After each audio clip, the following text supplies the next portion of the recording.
All right. Hi, ladies and gentlemen. I'm back, so you know what that means that Trinidad and Tobago had another international game. And I'm going to be honest, that is probably one of the best games I've ever been to. Yes, been to because I actually went to the National Stadium this time. I actually got the opportunity to go to the game and see it in person. And I'm telling you, I've been watching Trinidad and Tobago play football for since I was a little youth man. And that is one of the best games I've seen us play personally. Now, yes, it was not washout, but it was close. It was entertaining. And we came back from behind. We were 2-0 down. And we came back from behind to win 3-2. And the winning goal is probably one of the best winning goals I've ever seen us score. So, yeah, let me dive into this thing. I mean, where to begin? Wasn't even sure if I was going to go to the game, to be honest, because I was supposed to be working. And the date keep being pushed back and forth, and I just wasn't sure that I could have attended the game in the stadium. And, I only got confirmation that next week is when my work gets pushed back. And, I was like, oh, it's too late to go this game, who are going with. But my cousin, he decided that he was going to the game from early, and he keep asking if I go in, and I go. I say, Dread, I'm not sure.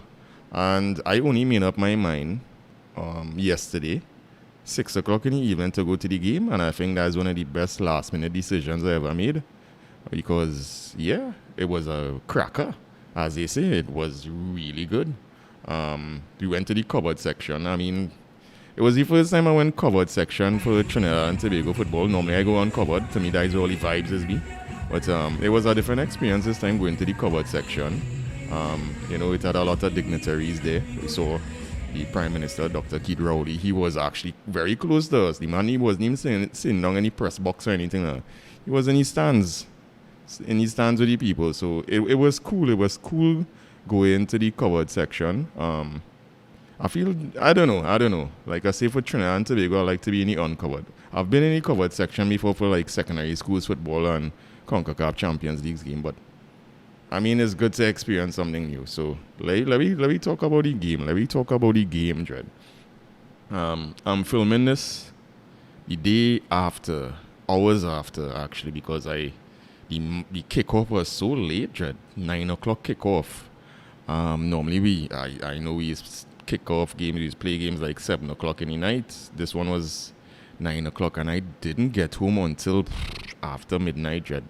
And I was so tired because I was doing stuff during the day, made up my mind last minute to go to the game, enjoy myself, come back home, and then obviously when I came back home I had to watch the highlights because it had some calls. We will get to that I needed to see, and I was taking in all the social media posts and stuff like that. And I mean, great game. One of the side effects of going to the game in person is my throat. I lost my voice. So I'm not trying to endorse anybody product, but I had to take some of these things today. Hopefully I'm not sounding too, crazy. But the game was exciting. It was really exciting. We looked good in the opening 15 minutes. Coach Angus Eve, he made 3 changes from the starting lineup from the last game against El Salvador. Lihim, Shaw, and Gomez were replaced by Alvin Jones, Punageron, and Powder. Changes that were made compared to the last game. Now, I was saying the last game we played against El Salvador was probably one of the best games I saw us play until that game last night. But when I saw the starting lineup, I was like a bit confused. Oh, there was one more change as well. There was Tyrone Charles coming in as the striker. Now, based on what I saw against El Salvador and I saw the lineup, I was like, why are we playing this team? Like, why mock it and more on them not starting? Now, again, the good thing about watching doing these videos the day after and not immediately after the game is done, I was able to listen to the post-match conference by Angus Eve. And what he was saying is he wanted to start guys who had that physical capability to kind of bully Guatemala and that strength. So that is what I meant, like more were on the bench. Mockett was on the bench. Aubrey was on the bench. But unfortunately, Moore had to come in because there was an injury to Charles early on. I think I jumped in the gun there a little bit. Yeah. But yeah, Moore had to come in. But we will get to Moore in a bit. Yeah, as I was saying, we looked really good for the first 15 minutes of that match. And Guatemala, we had Guatemala on the back foot. But defensively, Ross Russell, he had a mixed game. I would say that because the two crosses from Guatemala that led to goals came from his side. And there was nobody marking these men on the back post. So the crosses went in, and it was, two, I would say, relatively easy goals for Guatemala to score.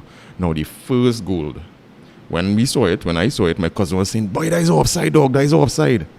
But I was saying, nah, that's no offside, that's a good goal, it's a legit goal.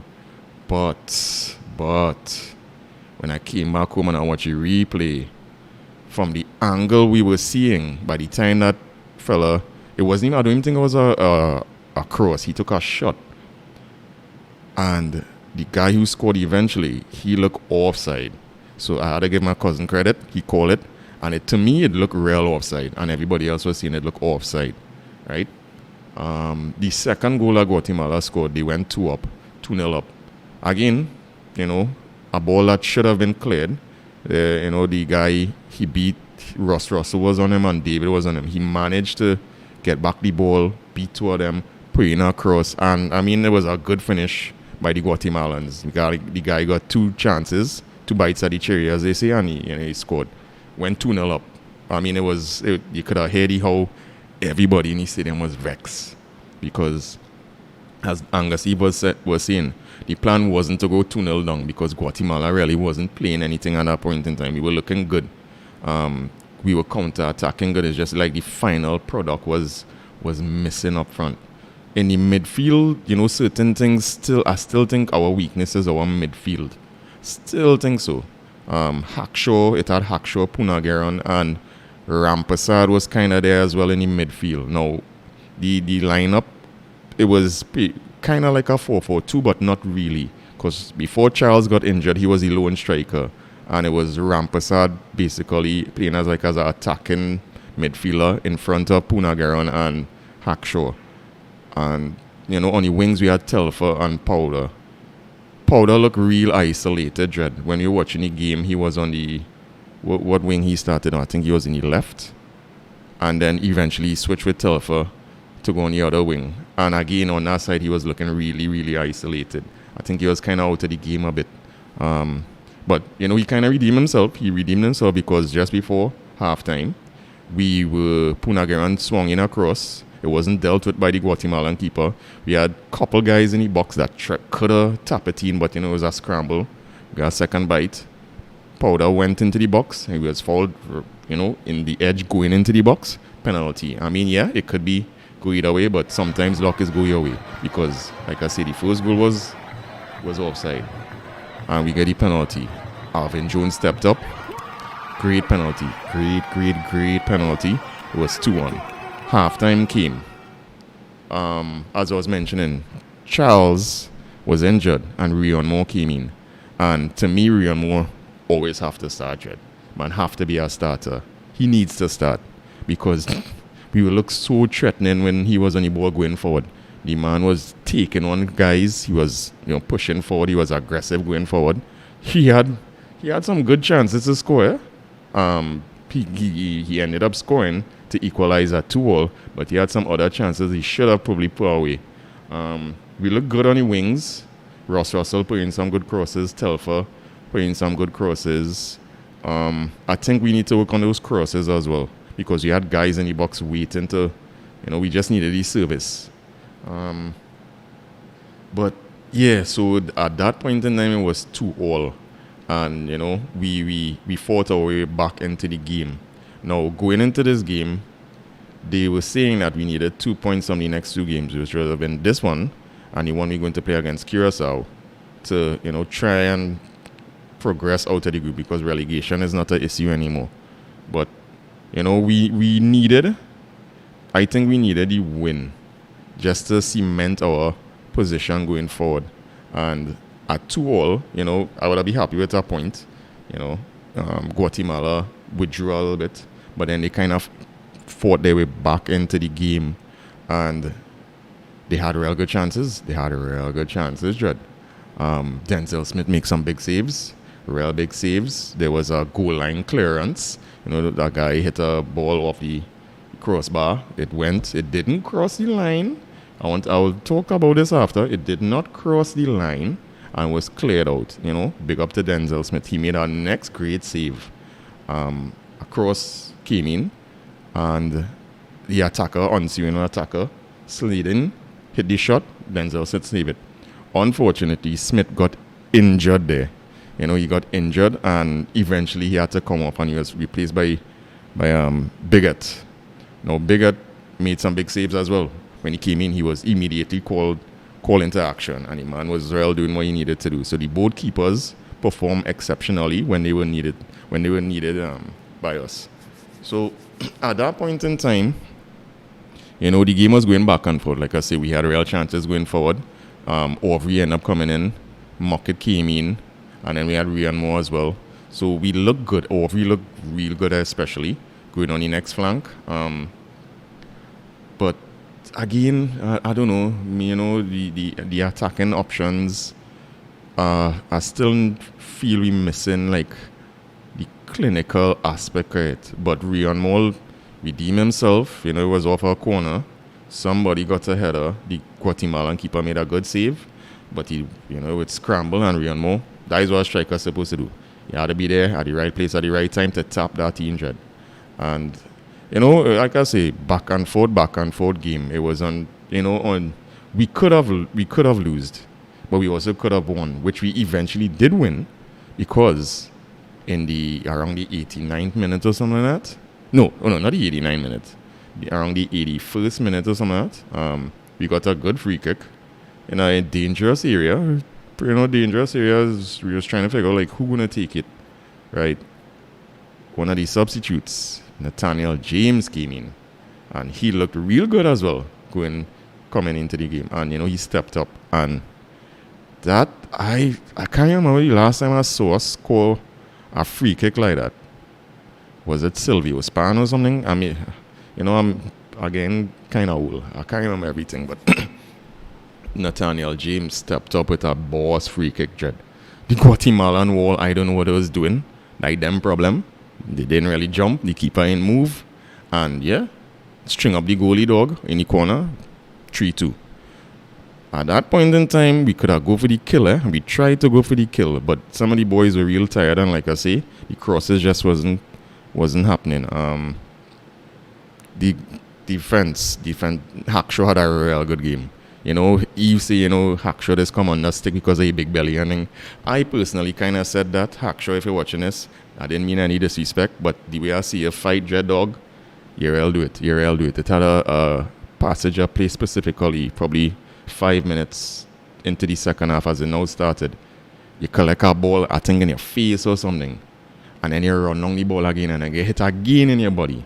But that is what you want. You want that kind of fight, Dread. You want that fight. There was a cross coming on one of the flanks from Guatemala, and Alvin Jones with a sliding tackle, clear out that ball, Jed. Clear out that ball. Sliding clearance. Big tackles. All the boys, David, all of them put the body on the line to make sure that we keep that 3 points horse. I'm not angry at all. I'm not angry. The only thing, like I say, for me, the takeaway is the midfield. I still think the midfield needs some work.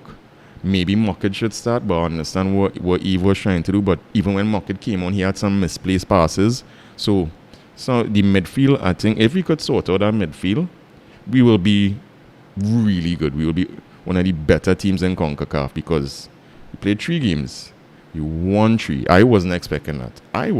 Because just a couple of months ago, based on what was happening in the Gold Cup, I thought we would get relegated, Jed. I've been honest with you. I mean, I support my team, but I needed to be realistic too. And something happened.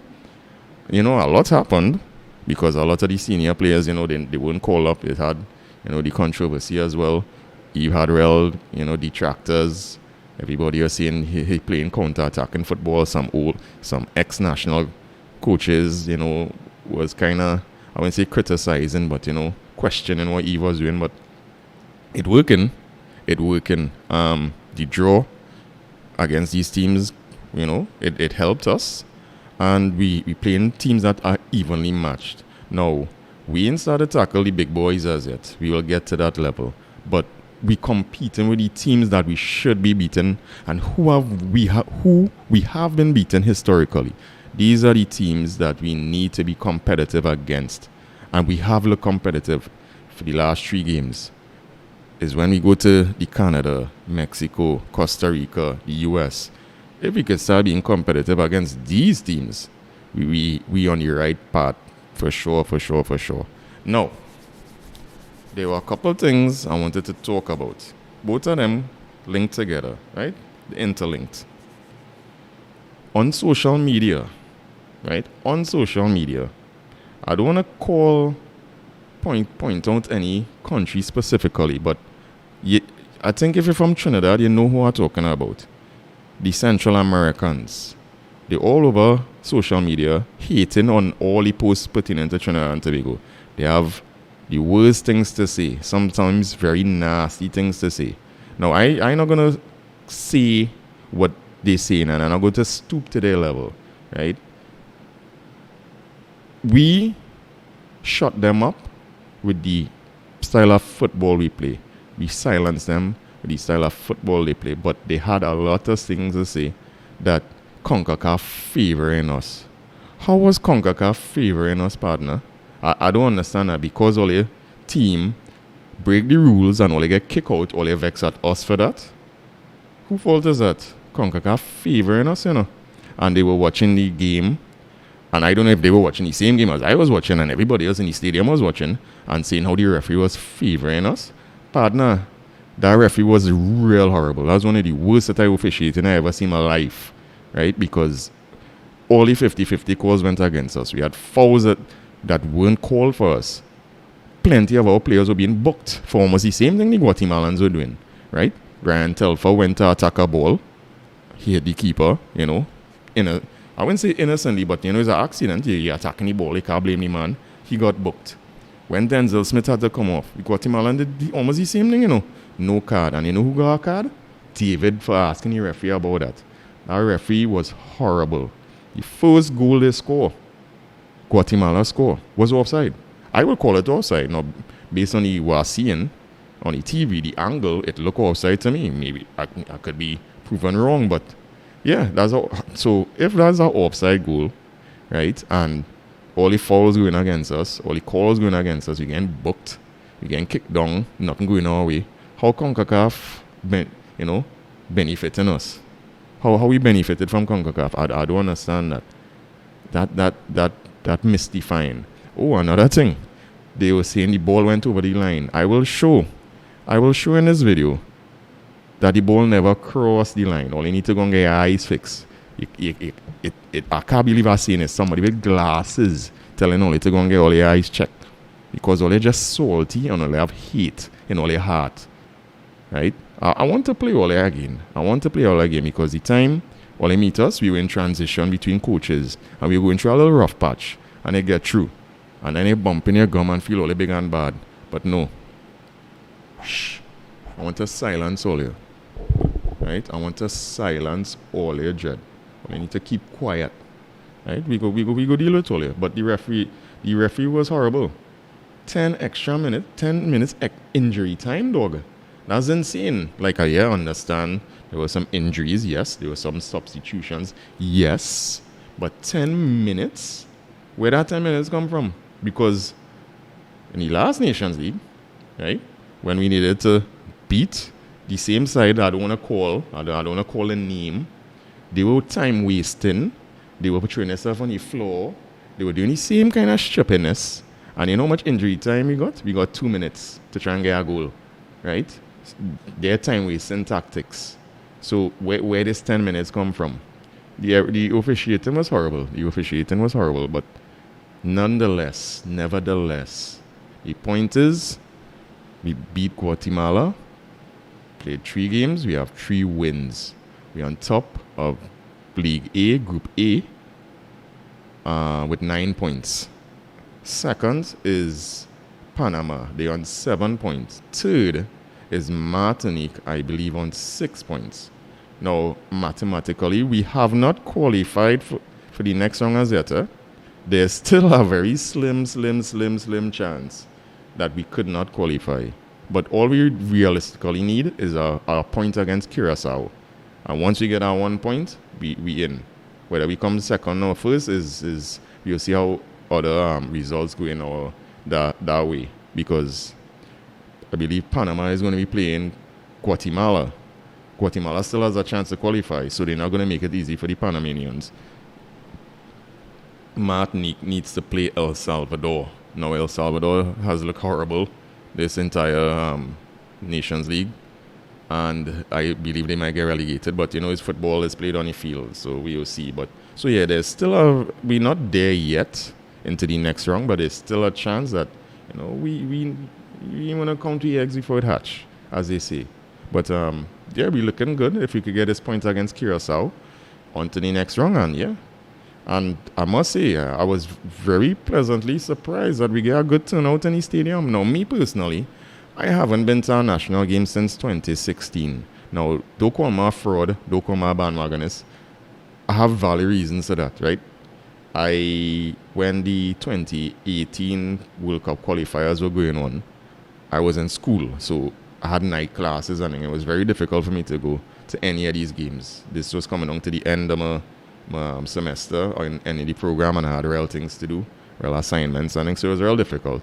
And then for the last World Cup 2022, we didn't even have games. You remember we get knocked out against Panama? Not Panama, Bahamas. And we didn't even qualify for the Hex or anything like that, whoever it was.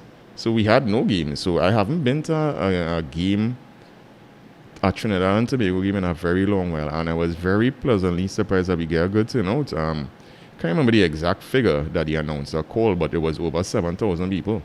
So, I mean, that's good. As Eve was saying, the crowd, you play to the crowd, you want to play the kind of football that the crowd will come and see. And yeah, if we continue playing like this, I expect the crowds to get bigger and bigger and bigger.